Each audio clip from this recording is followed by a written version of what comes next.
man dealing with IBS, one of the hardest parts, as well as the symptoms, is explaining to your wife, your girlfriend and your partner without sounding weak, dramatic, or like you're making excuses. So in this video today, in this podcast, if you're listening to it or you're watching it, you will learn there's something really, really powerful that could be a massive game changer in you taking that step forward and explaining it to your loved one. So if you are struggling with IBS or gut issues and you're just trying to get that across to the person that you love and they don't seem to get it, they don't seem to understand it, this is for you. Right, so diving straight in then to the backstory about the chap that I spoke to called Aidan on a call, I think it was just before Christmas. And throughout this conversation we were chatting about how his IBS affected him, what challenges he had. He was telling me about work, the gym, and I asked him, I said, well, is your relationship taking a hit with your missus? Because he said he was married, he got kids.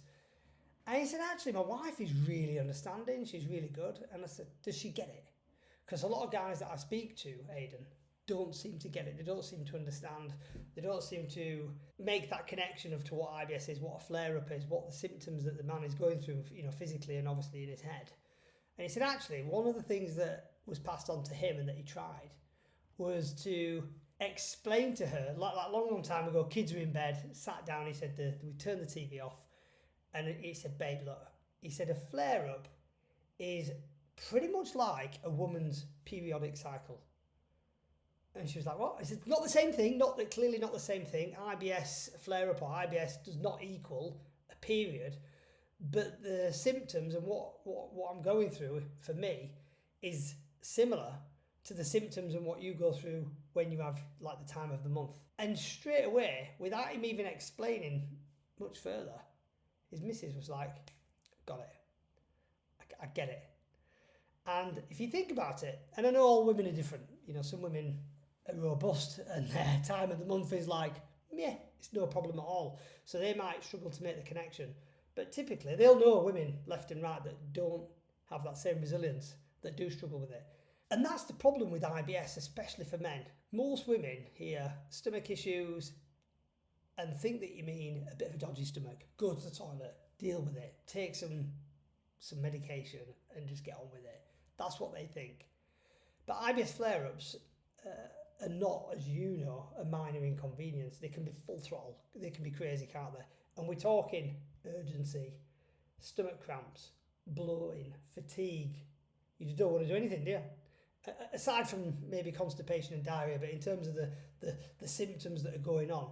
And when you relate that to, if you think about it, a lot of women, not all women, but most women in their periodic cycle have mild or severe bloating, stomach cramps, pains in their lower abdomen and the tops of their legs. They have low mood. Their mood changes, doesn't it? They have less need or desire to do certain things, shall we say. Just like men with IBS, not all men, but for a lot of guys, a lot of these symptoms overlap. And it's the same like, if you think about it, some men, they don't want to have sex. When they're in full flare-up, they don't want to know. They don't want to have sex. They just want to be left alone, on the couch, in bed, whatever that looks like, hot water bottles, some painkillers, until they come round. It's exactly the same for some women, isn't it? A lot of women are like that when it's their periodic cycle, especially when it's at the peak, shall we say, after day 2 or day 3. They just want to be left alone. They're in a bit of pain, maybe tired, low mood, not feeling right, don't want to have, they don't want to get close to their husband. And here's the exact way you can steal it. You can save it, watch this again, maybe take some notes and just try it. If you've got the biggest thing is to pluck up the courage and have that conversation. Have the difficult conversation with your wife. Sit down tonight, just when the kids are in bed and you know they're asleep, so they're not eavesdropping, because you don't want the kids listening in. Maybe put some music on in the background, I don't know, whatever, glass of wine, cup of tea, whatever that looks like. Just sit down and say, babe, I really want to share with you my experience and, what my IBS is and what it's doing to me so that you can get it. And if she loves you, she cares about you enough, she's going to listen, isn't she? Just say, look, IBS symptoms are not some myth. It's a real condition. It's not just some dodgy stomach. It's not just running to the toilet. It's an actual thing that I've been diagnosed with. And, he says, you can say, look, I know you don't feel it the way I do, and hopefully she hasn't got IBS. Maybe you're with somebody that's got IBS and they get it, but typically they haven't. say, but a flare-up is a little bit like your cycle in terms of how it affects my day-to-day. It affects my energy, I get stomach cramps, maybe some pains, I feel tired, if I've not said that already, I might feel a little bit nauseous, maybe you've got other things going on as well, but it's very, very similar. And a lot of women, most women, if you say that to them, like Aidan's wife did, she got it straight away. It's kind of like painting a picture, isn't it? Being an artist and painting a picture for somebody. Pictures paint 1,000 words. So if you use that analogy, hopefully, if she cares about you and she's listening, she'll get that. And I just say to her, look, if I cancel something, like if I'm cancelling a plan or not wanting to do something, it's because I've got this flare-up going on, I've got these symptoms going on, a bit like when you've had your worst period, your worst time of the month. Think back to that worst time.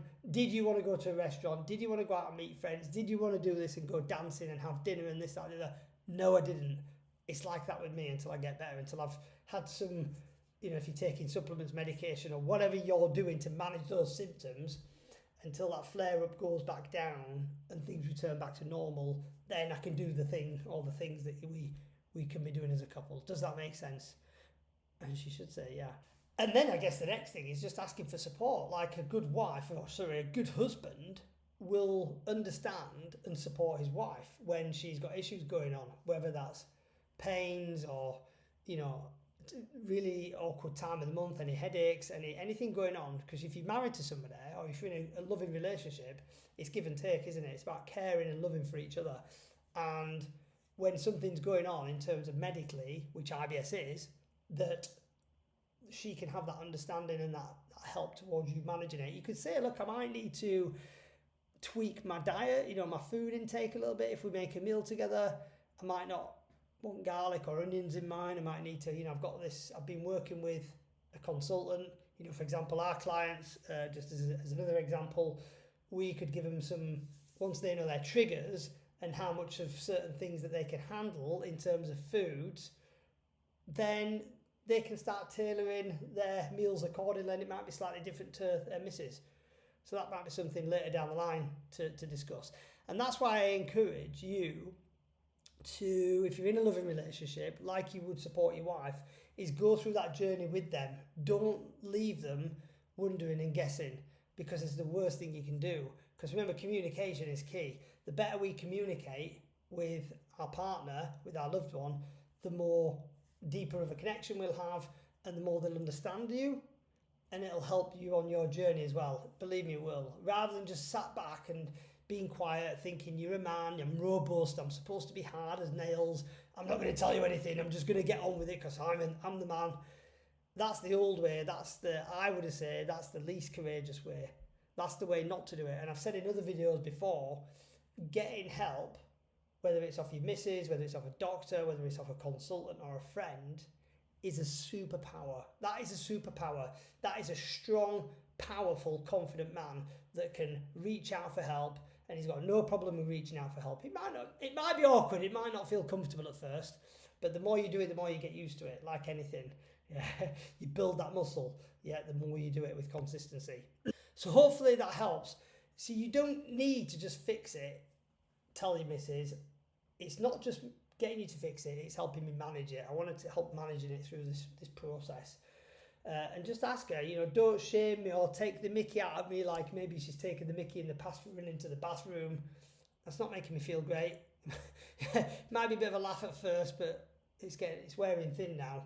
So you've got to share these feelings with that person so they understand you. So have that conversation. Use this video to the best of your advantage if you need it. Watch it again if you need to take some notes, and have that difficult conversation now, because it'll save the pain later down the line.